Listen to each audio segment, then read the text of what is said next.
درجة نحمده ونستعينه ونستغفره ونؤمن به ونتوكل عليه ونعوذ بالله من شرور أنفسنا ومن سيئات أعمالنا من يهده الله فلا مضل له ومن يضلل فلا هادي له أشهد أن لا إله إلا الله وحده لا شريك له وأشهد أن محمدا عبده ورسوله أرسله بالهدى ودين الحق ليظهره على الدين كله ولو كره المشركون اللهم صل على محمد وعلى آل محمد كما صليت على إبراهيم وعلى آل إبراهيم إنك حميد مجيد أعوذ بالله من الشيطان الرجيم بسم الله الرحمن الرحيم يا أيها الذين آمنوا اتقوا الله حق تقاته ولا تموتن إلا وأنتم مسلمون الله أكبر الله أكبر الله أكبر لا إله إلا الله والله أكبر الله أكبر ولله الحمد.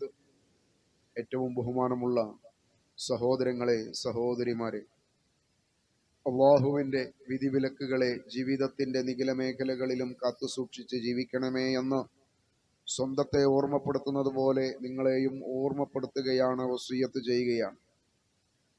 അല്ലാഹുവിൻ്റെ മഹത്തായ അനുഗ്രഹത്താൽ അല്ലാഹുവിൻ്റെ തൗഫീഖ് കൊണ്ട് പരിശുദ്ധ റമദാനിന്റെ സമാപനമായി അതിൻ്റെ പെരുന്നാൾ നമസ്കാരവും നിർവഹിച്ചാണ് നമ്മൾ ഇവിടെ ഇരിക്കുന്നത്.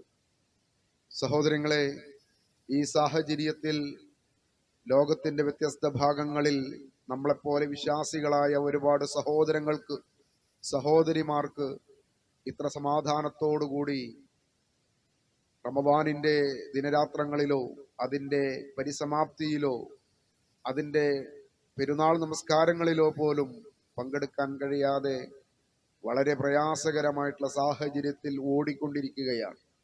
സ്വന്തം നാട്ടിൽ നിന്ന് കുടിയിറക്കിപ്പെടേണ്ടുന്ന, അവരുടെ വീടുകൾ തകർത്ത് അവരുടെ എല്ലാവിധ കാര്യങ്ങളിലും പ്രതിസന്ധിയിലാക്കിക്കൊണ്ടിരിക്കുന്ന ഒരു സാഹചര്യം നമ്മുടെ മുമ്പിലുണ്ട്. ഫിലിസ്തീനിലെ നമ്മുടെ സഹോദരന്മാർ, സഹോദരിമാർ, നമ്മുടെ കൊച്ചുമക്കൾ വലിയ ദുരന്തത്തിലാണ്, പ്രതിസന്ധിയിലാണ്. തീർച്ചയായിട്ടും ഈ ഭൂമി ലോകത്ത് വെച്ച് അവർക്ക് നേരിടേണ്ടി വരുന്ന വലിയ പരീക്ഷണത്തിലാണ് അവരുള്ളത്. ഈ സന്ദർഭത്തിലും അവർക്ക് വേണ്ടിയിട്ടുള്ള പ്രാർത്ഥനകൾ നിരന്തരമായി നിർവഹിക്കുക എന്നത് മാത്രമാണ് നമ്മളെ കൊണ്ട് അവർക്ക് ചെയ്യാൻ കഴിയുന്ന വലിയ കാര്യം. അവർ ആവശ്യപ്പെടുന്നതും അതുതന്നെയാണ്. നിങ്ങൾ അല്ലാഹുവിനോട് പ്രാർത്ഥിക്കുന്നില്ലേ എന്നാണ് സഹോദരിമാർ, സഹോദരങ്ങൾ ലോകത്തുള്ള മുസ്ലിം സഹോദരങ്ങളോട് ചോദിക്കുന്നത്. അല്ലാഹു സുബ്ഹാനഹു തആല ശാശ്വതമായ ഒരു പരിഹാരം ആ നാടിന് നൽകി അവരെ അനുഗ്രഹിക്കുമാറാവട്ടെ.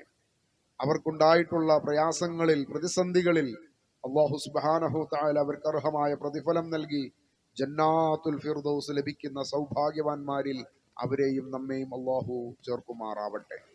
സഹോദരങ്ങളെ, ഈ സന്ദർഭത്തിൽ ദീർഘമായ ഒരു പ്രഭാഷണത്തിന് ഏതായാലും സമയമില്ല. ഒന്ന് രണ്ട് കാര്യങ്ങൾ മാത്രമാണ് ഓർമ്മപ്പെടുത്താനുള്ളത്. ഒന്ന്, വളർന്നു വരുന്ന നമ്മുടെ മക്കൾക്ക് കൃത്യമായിട്ടുള്ള ഒരു ദിശാബോധം നൽകേണ്ടത് തീർച്ചയായിട്ടും മാതാപിതാക്കളുടെ ഉത്തരവാദിത്തമാണ്. മാതാപിതാക്കൾ അത് നിർവഹിക്കുന്നുണ്ട് എന്നത് വലിയ ഒരു യാഥാർത്ഥ്യമാണ്.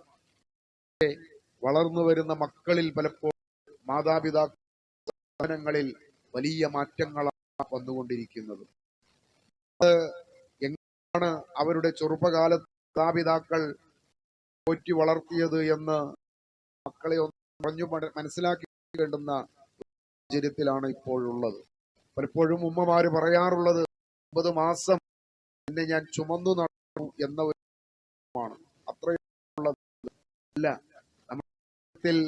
നമ്മുടെ തന്നെ കുറിക്കുന്ന സമയം ഉത്സവം വരെയും ആ മാതാപിതാക്കൾ പ്രയാസങ്ങള് ഏറ്റവും വലിയ ഭൂമി ലോകത്ത് വെച്ച് തന്റെ മക്കളെ സ്നേഹിക്കാൻ മാതാപിതാക്കൾ കഴിഞ്ഞിട്ടേ മറ്റാർക്കും യാഥാർത്ഥ്യം മക്കളെ നമ്മൾ ണ്ട് നമുക്ക് നമ്മുടെ നമ്മുടെ മാതാപിതാക്കളെ കഴിക്കുന്നതിന് സാധ്യതയുള്ളൂ. മാതാപിതാക്കളോട് നമ്മൾ കാണിക്കേണ്ടുന്ന വണക്കം അല്ലാഹു സുബ്ഹാനഹു ഇത് ചെയ്തതാണ്. പിന്നെ മാത്രം നിങ്ങൾ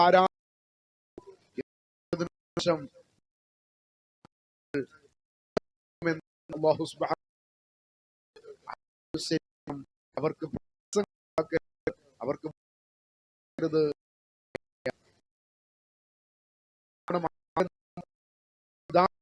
അറിയാത്തതിന് വലിയ വലിയ ദുരന്തങ്ങളിൽ എത്തുന്നത്. കഴിഞ്ഞ ദിവസം നമ്മളെല്ലാം പത്രങ്ങളിൽ വായിച്ച ഒരു വാർത്തയിൽ കണ്ടൊരു വാർത്തയുണ്ട്. വിവാഹിതനായ ഭർത്താവ് തന്നെ ചെയ്തു കൊന്നു എന്നൊരു ആ വാർത്തയുടെ പിന്നാമ്പുറങ്ങളിൽ അന്വേഷിക്കുമ്പോ എന്റെ പിന്നാലെ ഇറങ്ങിപ്പോയ ആ പെൺകുട്ടി മാതാപിതാക്കളെ തള്ളിക്കളഞ്ഞുകൊണ്ട് അവരുടെ അഭ്യർത്ഥന സ്വീകരിക്കാതെ മോളെ നീ പോവല്ലേ എന്ന് പറഞ്ഞ് പിതാവ് തടസ്സം നിന്നപ്പോ ആ പിതാവിനെ തട്ടിമാറ്റി ഇവൻ എനിക്ക് മതി എന്ന് പറഞ്ഞു പോയവളാണ് ആ പെൺകുട്ടി എന്ന യാഥാർത്ഥ്യം. അവസാനം അവനിൽ നിന്നുള്ള ക്രൂരമായ പീഡനങ്ങൾക്ക് ശേഷം അവൾ ഈ മാതാവിന്റെ അടുത്തേക്ക് തന്നെ അവൾക്ക് ലഭിക്കുന്ന ഏറ്റവും വലിയ ഒരു ദുരന്തം അത്.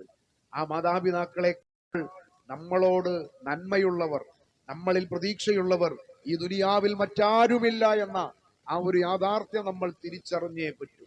ആ യാഥാർത്ഥ്യത്തെ ബോധ്യപ്പെടുത്തി കൊടുക്കേണ്ടതും മാതാപിതാക്കളുടെ ഉത്തരവാദിത്തമാണ്. സഹോദരങ്ങളെ, കഴിഞ്ഞ ദിവസങ്ങളിൽ നമ്മൾ കേട്ട തിരുവനന്തപുരം വെഞ്ഞാറമൂട് 5-6 ആളുകൾ ഒരു കൊലപാതകത്തിൽ എത്തുവാനുണ്ടായ കാരണങ്ങളെ കുറിച്ച് ഇന്നലെ പത്രമാധ്യമങ്ങൾ പറയുന്നത് ഭാരിച്ച കടബാധ്യതയാണ് എന്ന്. 35 രൂപയോളം അവന് കടമുണ്ട് എന്നാണ് പറയുന്നത്. എങ്ങനെയാണ് അത് സംഭവിക്കുന്നത്? എങ്ങനെയാണ് ഈ കടം വരുന്നത്? ഈ കടം വന്നത് മുഴുവനും പലിശയുടെ ഭാഗത്തു കൂടെയാണ്. അതും വലിയൊരു ദുരന്തമാണ്. ഈ പലിശ എന്ന് പറയുന്നത് മനുഷ്യർക്ക് ഏറ്റവും അപകടകരമായ പ്രതിസന്ധി ഉണ്ടാക്കുന്നതാണ്.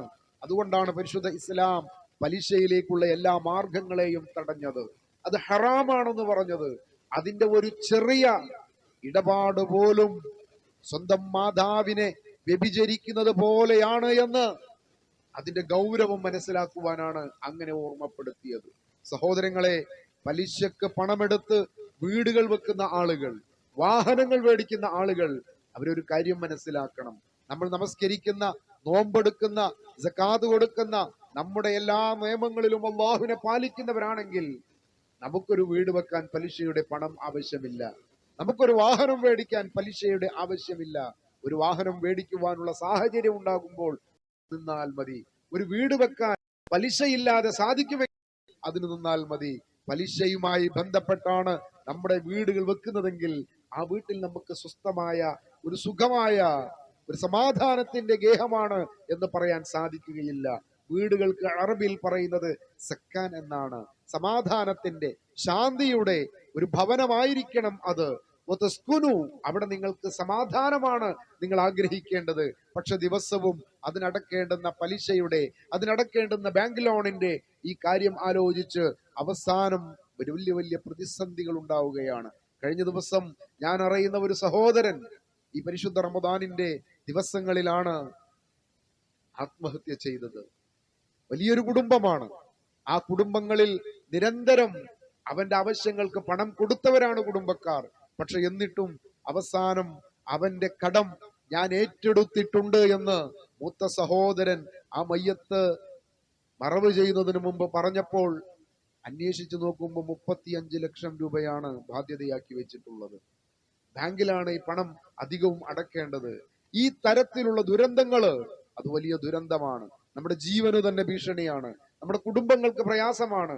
നമ്മുടെ ആഹാരം, നമ്മുടെ മക്കൾക്ക് കൊടുക്കുന്ന ആഹാരം, ഇതിൽ മുഴുവനും ഈ പലിശയുമായി ബന്ധപ്പെട്ട കാര്യങ്ങൾ ഉണ്ടായാൽ അല്ലാഹുവിന്റെ ബർക്കത്ത് അതിൽ ഉണ്ടാവുകയില്ല. നിരന്തര പ്രതിസന്ധികളിൽ നിന്ന് പ്രതിസന്ധികളിലേക്കായിരിക്കും നമ്മുടെ ഓരോ ദിവസവും പോകുന്നത്. മനസ്സമാധാനം നഷ്ടപ്പെടുത്തും അത്. അതുകൊണ്ട് തന്നെ ആ തരത്തിലുള്ള എല്ലാ മ്ലേച്ഛതകളിൽ നിന്നും തീർച്ചയായിട്ടും നമ്മൾ മാറി നിൽക്കേണ്ടതുണ്ട്. അതിസൂക്ഷ്മത ആ കാര്യത്തിൽ നമ്മൾ പാലിക്കേണ്ടതുണ്ട്. സഹോദരങ്ങളെ, നമ്മുടെ രാജ്യത്തെ അസ്വസ്ഥതപ്പെടുത്തിക്കൊണ്ടിരിക്കുന്നത് ലഹരിയുടെ വല്ലാത്ത പ്രയാസങ്ങളാണ്. കഴിഞ്ഞ ദിവസങ്ങളിലും നമ്മുടെ വേങ്ങരയിലും കോട്ടക്കലും തിരൂരങ്ങാടിയിലുമൊക്കെ പിടിക്കപ്പെട്ടിട്ടുള്ളത് കോടികളുടെ മയക്കുമരുന്നുകളാണ്. ഈ മയക്കുമരുന്നുകൾ നമ്മുടെയൊക്കെ പരിസരങ്ങളിൽ യഥേഷ്ടം വിപണനം ചെയ്യുന്നുണ്ട് എന്ന് നമ്മൾ അറിഞ്ഞിട്ടും നമ്മൾ അതിൽ ജാഗ്രത കാണിക്കുന്നില്ലെങ്കിൽ മനസ്സിലാക്കണം, ഏതോ ഒരു മൂർച്ചയേറിയ കത്തി തന്റെ ശരീരത്തിലേക്ക് എത്തുവാനുള്ള സമയമായിട്ടുണ്ട് എന്ന്. അത് എവിടെ നിന്നാണ് നമുക്കറിയില്ല. ഒരുപാട് മാതാപിതാക്കൾ ഇപ്പോൾ പറയുന്നത്, രാത്രിയിൽ വീട്ടിലേക്ക് കയറി വരുന്ന മക്കളെ വളരെ വളരെ അപകടകരമായ രീതിയിലാണ് വീക്ഷിച്ചു കൊണ്ടിരിക്കുന്നത്. എങ്ങനെയാണ് അവന്റെ സ്വഭാവം, എന്തായിരിക്കും ഇവന്റെ പ്രശ്നം എന്ന് മനസ്സിലാക്കാൻ പോലും കഴിയാത്ത ഒരു സാഹചര്യത്തിലേക്ക് ഈ ലഹരി എന്ന് പറയുന്ന വിപത്ത് നമ്മുടെ രാജ്യത്ത് പിടിമുറുക്കിയിട്ടുണ്ട്. ഇതിനെ തന്നെ ആളുകൾക്കിടയിൽ പ്രചരിപ്പിക്കുന്നത്, ഇത് വിപണനമാവണമെന്ന് ആഗ്രഹിക്കുന്നത് ഇവിടത്തെ യുക്തിവാദികളും മതനിഷേധികളും നിരീശ്വരവാദികളുമാണ് എന്നത് ഇതിന്റെ അപകടത്തിന്റെ മൂർച്ച നമ്മൾ മനസ്സിലാക്കണം. അതും വലിയൊരു വിപത്താണ്. ദൈവനിഷേധം എന്ന് പറയുന്നിടത്താണ് ഈ പറയുന്ന എല്ലാ അപകടകരമായിട്ടുള്ള കാര്യങ്ങളും ഉയർന്നു വരുന്നത്. ആരാണ് മാതാവ്, ആരാണ് പിതാവ്, ആരാണ് പെങ്ങള്, ആരാണ് അയൽവാസി എന്ന ചിന്ത മനുഷ്യരിൽ നിന്ന് മാറിക്കൊണ്ടിരിക്കുകയാണ്. അയൽവാസികൾക്കുള്ള അവരോടുള്ള കടപ്പാടുകൾ, അവരോടുള്ള നമ്മുടെ സ്നേഹബന്ധങ്ങൾ, അതിൽ നിന്നൊക്കെ ഒരുപാട് മാറ്റം വരികയാണ്. അയൽ വീട്ടിൽ എത്ര ആളുകളുണ്ട് എന്ന് തൊട്ടയൽ വീട്ടുകാരൻ അറിയാത്ത സാഹചര്യം വരികയാണ്. അയൽ വീട്ടിൽ വളർന്നു വരുന്ന മക്കള് ആരൊക്കെയെന്ന് തൊട്ടയൽവാസിക്ക് അറിയാത്ത സാഹചര്യം വരികയാണ്. എന്നാൽ ലോകത്തിന്റെ ഏതോ ഭാഗത്തുള്ള സോഷ്യൽ മീഡിയയിലെ കൂട്ടുകാർ നമുക്ക് അധികരിച്ചു വരികയാണ്. മുഹമ്മദുർ റസൂലുള്ളാഹി സ്വല്ലല്ലാഹു അലൈഹി വസല്ലം വളരെ ശക്തമായ ഒരു താക്കീത് ആ വിഷയത്തിൽ തന്നിട്ടുണ്ട്. മാതാപിതാക്കളോട് സ്നേഹം കാണിക്കാത്ത, ബഹുമാനം കാണിക്കാത്ത, ആദരവ് കാണിക്കാത്ത മക്കൾ തനിക്ക് പരിചയമില്ലാത്ത സ്നേഹിതന്മാരോട് അതീവ താല്പര്യം കാണിക്കുക എന്നത് അപകടത്തിന്റെ സൂചനയാണ് എന്ന് മുഹമ്മദുർ റസൂലുള്ളാഹി സ്വല്ലല്ലാഹു അലൈഹി വസല്ലം താക്കീത് തന്നിട്ടുണ്ട്. അതുകൊണ്ട് ഈ സാഹചര്യങ്ങളെ കൃത്യമായിട്ട് നമ്മൾ മനസ്സിലാക്കണം. അതിനെങ്ങനെയാണ് നമുക്ക് നമ്മുടേതായ ദൗത്യം നിർവഹിക്കാൻ സാധിക്കുക എന്നതിനെ കുറിച്ചുള്ള ആലോചനകൾ വേണം. ഈ കാര്യത്തിൽ എന്റെ മഹല്ല്, എന്റെ രാജ്യം, എന്റെ വാർഡ്, എന്റെ പഞ്ചായത്ത്, ഇവിടെ എന്റെ സജീവ ശ്രദ്ധയുണ്ടായിരിക്കും. ഈ തരത്തിൽ ഈ രാജ്യത്തെ നശിപ്പിക്കുവാൻ ഒരിക്കലും ഞങ്ങൾ കൂട്ടുനിൽക്കുകയില്ല എന്ന നാം ഓരോരുത്തരും ശക്തമായ തീരുമാനമെടുത്താൽ തീർച്ചയായിട്ടും ഈ ലഹരി മാഫിയകൾക്ക് പിന്മാറേണ്ടി വരും. അവർ അത്ര പെട്ടെന്ന് പിന്മാറുന്നവരല്ല. കാരണം ധാരാളമായി സമ്പത്ത് അവരുടെ കൈകളിലേക്ക് വന്നു തുടങ്ങിയിട്ടുണ്ട്. അത് പെട്ടെന്ന് അവസാനിക്കുക എന്നത് ഒരിക്കലും അവർ ഇഷ്ടപ്പെടുന്ന ഒന്നല്ല, അവരെ കൊണ്ട് സഹിക്കാൻ പറ്റുന്ന ഒന്നല്ല. ആ പണമാണ് അവർക്ക് ലഹരിയാകുന്നത്. ആ ലഹരി അവർ വിൽക്കുമ്പോ അവരുടെ കൈകളിലേക്ക് എത്തുന്ന പണമാണ് അവർക്ക് കൂടുതൽ ലഹരി വിപണനം ചെയ്യാൻ ഒരു ലഹരിയായിട്ട് അവരെ തോന്നിപ്പിക്കുന്നത്. അതുകൊണ്ട് സജീവമായിട്ടുള്ള ജാഗ്രത. മക്കൾ കൃത്യസമയത്ത് വീട്ടിലേക്ക് തിരിച്ചെത്തണമെന്ന നിർബന്ധമായിട്ടുള്ള ശാസന ഈ മക്കൾക്ക് നമ്മൾ നൽകേണ്ടതുണ്ട്. അനാവശ്യമായിട്ട് അങ്ങാടികളിലേക്ക് പോയി അവിടെ ഇങ്ങനെ കറങ്ങുന്ന ഒരു സമ്പ്രദായം ഒരിക്കലും അത് നല്ലതല്ല. മുഹമ്മദുർ റസൂലുള്ളാഹി സ്വല്ലല്ലാഹു അലൈഹി വസല്ലം അവിടെ നിന്ന് പറഞ്ഞു, അങ്ങാടികളിൽ നിങ്ങൾ ആവശ്യത്തിന് മാത്രം പ്രവേശിക്കുക, എന്നിട്ട് വേഗം വീടുകളിലേക്ക് മടങ്ങുക. അങ്ങാടി എന്നത് പിശാചിന്റെ ഏറ്റവും കൂടുതൽ ഷർറുകൾ ഉണ്ടാവാൻ സാധ്യതയുള്ള ഇടങ്ങളാണ്. അതുകൊണ്ട് നിങ്ങൾ അങ്ങാടിയിലേക്ക് പ്രവേശിക്കുമ്പോൾ അള്ളാഹുവിനോട് നിങ്ങൾ കാവലിനെ ചോദിക്കണം എന്ന് പറഞ്ഞു. എത്ര കൃത്യമാണ് നിർദ്ദേശങ്ങൾ സഹോദരങ്ങളെ. അതുകൊണ്ട് തന്നെ നമ്മുടെ ജീവിതത്തിൽ നമ്മൾ പാലിക്കേണ്ടുന്ന ഒരുപാട് ശ്രദ്ധകളെ നമുക്ക് മുമ്പിൽ തന്നിട്ടാണ് പരിശുദ്ധ റമദാൻ നമ്മളിൽ നിന്ന് വിട പറഞ്ഞു പോയത്. എല്ലാ കാര്യങ്ങളിലും നമ്മോടൊപ്പം നിന്ന് നമ്മോട് നിർദ്ദേശങ്ങൾ നൽകിക്കൊണ്ടിരുന്ന നല്ല ഒരു സഹോദരൻ, നല്ലൊരു കൂട്ടുകാരൻ നമ്മളോട് വിട പറഞ്ഞു പോകുമ്പോ എത്രമാത്രമാണോ നമുക്ക് സങ്കടമുണ്ടാവുക, വിഷമമുണ്ടാവുക, അതിനേക്കാൾ വലിയ ഒരു വിഷമമാണ് ഈ പരിശുദ്ധ റമദാൻ നമ്മളിൽ നിന്ന് വിടവാങ്ങി എന്നത്. എല്ലാ മേഖലകളിലും നമ്മുടെ കണ്ണുകളെ കൊണ്ട്, നമ്മുടെ കാതുകളെ കൊണ്ട്, നമ്മുടെ നാവുകളെ കൊണ്ട്, നമ്മുടെ ഹൃദയങ്ങളെ കൊണ്ട് അള്ളാഹുവിന്റെ മാർഗത്തിലുള്ള സൽക്കർമ്മങ്ങളിലേക്ക് മാത്രം നമ്മളെ പ്രേരിപ്പിച്ചിരുന്ന ആ ഒരു മാസം, ആ മാസം ഇതാ നമ്മളോട് വിട പറഞ്ഞിരിക്കുകയാണ്. ഇവിടെ നമ്മൾ ഒന്നുകൂടി മനസ്സിലാക്കേണ്ടത്, ആരെങ്കിലും റമദാൻ മാസത്തെ ഭയപ്പെട്ടിട്ടാണ് നമസ്കാരങ്ങൾ നിർവഹിച്ചിരുന്നതെങ്കിൽ ആ റമദാൻ മാസം നമ്മൾ വിട പറഞ്ഞിരിക്കുന്നു.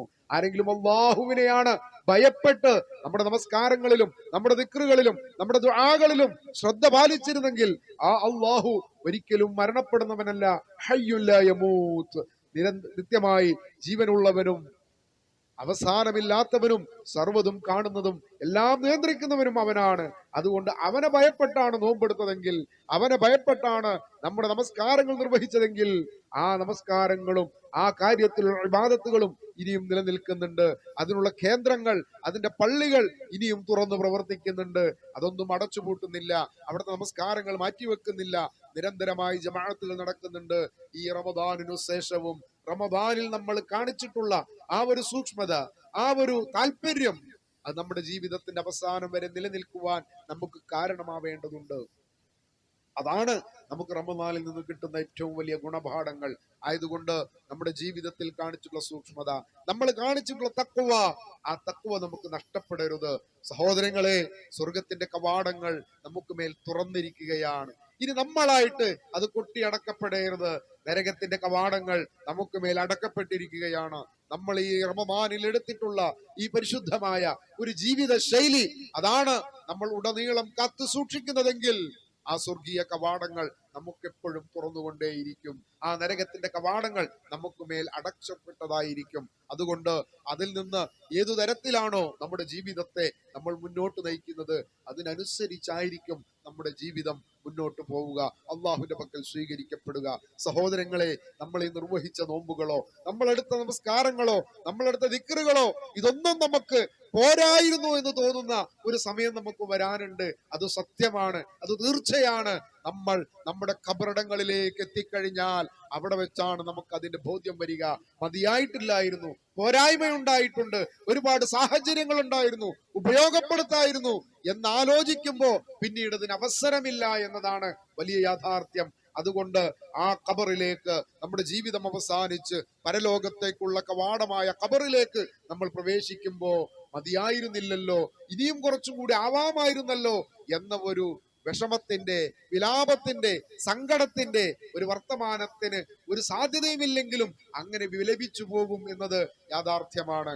അതുകൊണ്ട് ഈ റമദാനിൽ എടുത്തത് തന്നെ ധാരാളമാണ് എന്ന് വിചാരിച്ച് നമ്മൾ മാറി നിൽക്കേണ്ടതില്ല. ഇനി റമദാൻ വരുമ്പോ ഒന്നും കൂടി ഉഷാറാവാം എന്ന് വിചാരിച്ച് മാറി നിൽക്കേണ്ടതില്ല. നമ്മൾ ഈ ചെയ്തിട്ടുള്ള മുഴുവൻ പ്രവർത്തനങ്ങളും നമ്മൾ നിലനിർത്തുക.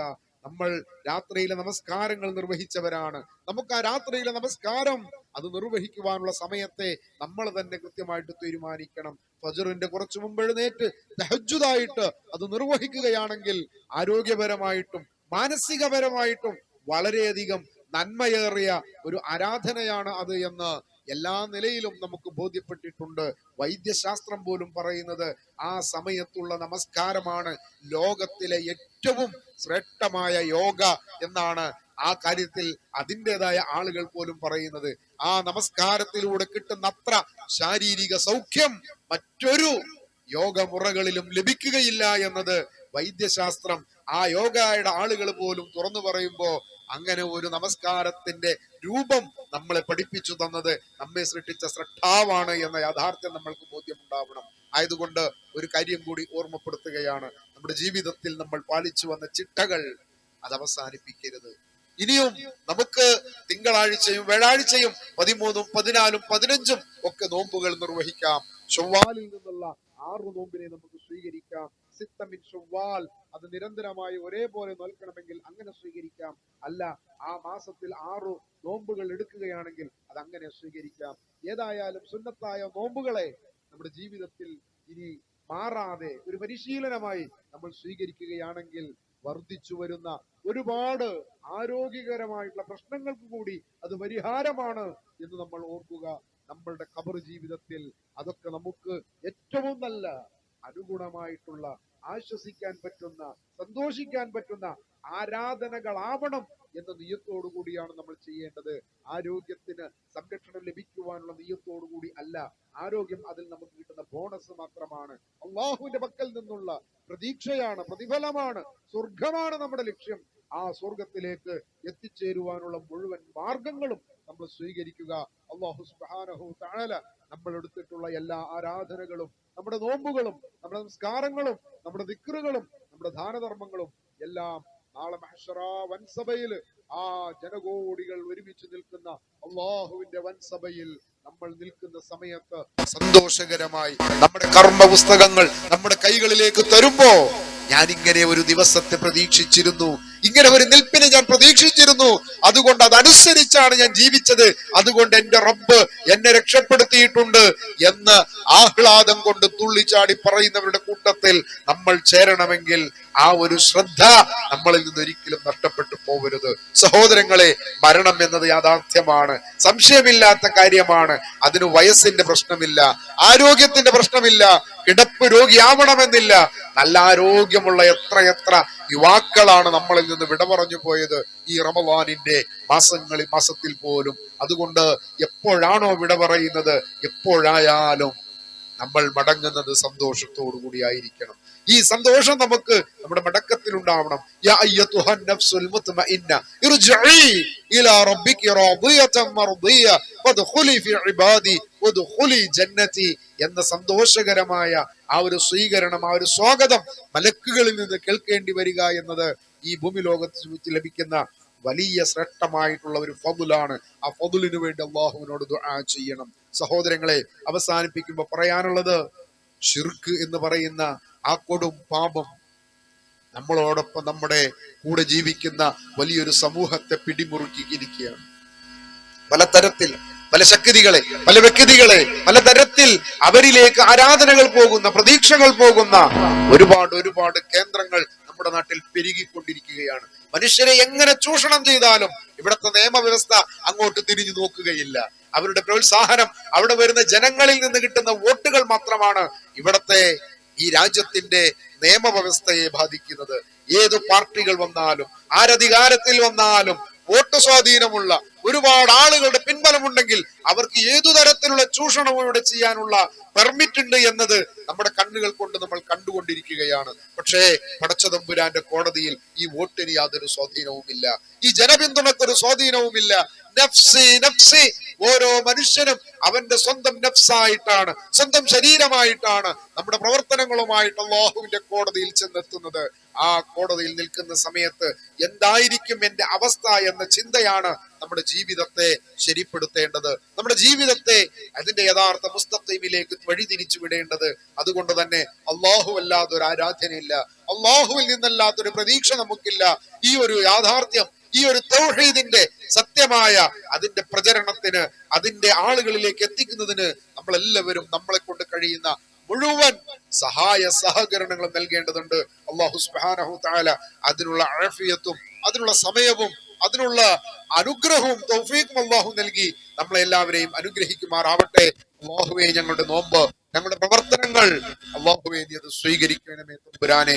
അല്ലാഹുവേ, ഞങ്ങളിൽ നിന്ന് വന്നുപോയിട്ടുള്ള മാനുഷികമായ ഏതെങ്കിലും തരത്തിലുള്ള പോരായ്മകൾ ഞങ്ങളുടെ ആരാധനകളിൽ വന്നിട്ടുണ്ടെങ്കിൽ അല്ലാഹ് അത് നീ പുറത്തു മാഫാക്കി തരണേ. അല്ലാഹ് നാളെ മഹ്ശറിൽ സന്തോഷിക്കുന്ന നിന്റെ നബിമാരോടൊപ്പം, സുദീഖീങ്ങളോടൊപ്പം, ശുഹദാക്കളോടൊപ്പം, സ്വാലിഹീങ്ങളോടൊപ്പം ആ സ്വർഗത്തിലേക്ക് പ്രവേശിക്കുന്ന സൗഭാഗ്യവാന്മാരിൽ ഞങ്ങളെ എല്ലാവരെയും നീ ചേർക്കണമേ. അല്ലാഹ് اللهم ربنا آتنا في الدنيا حسنة وفي الآخرة حسنة وقنا عذاب النار. اللهم ربنا لا تجعلنا فتنة للقوم الظالمين ونجنا برحمتك من القوم الكافرين. اللهم ربنا تقبل منا إنك أنت السميع العليم وتب علينا إنك أنت التواب الرحيم واغفر لنا يا غافر المذنبين.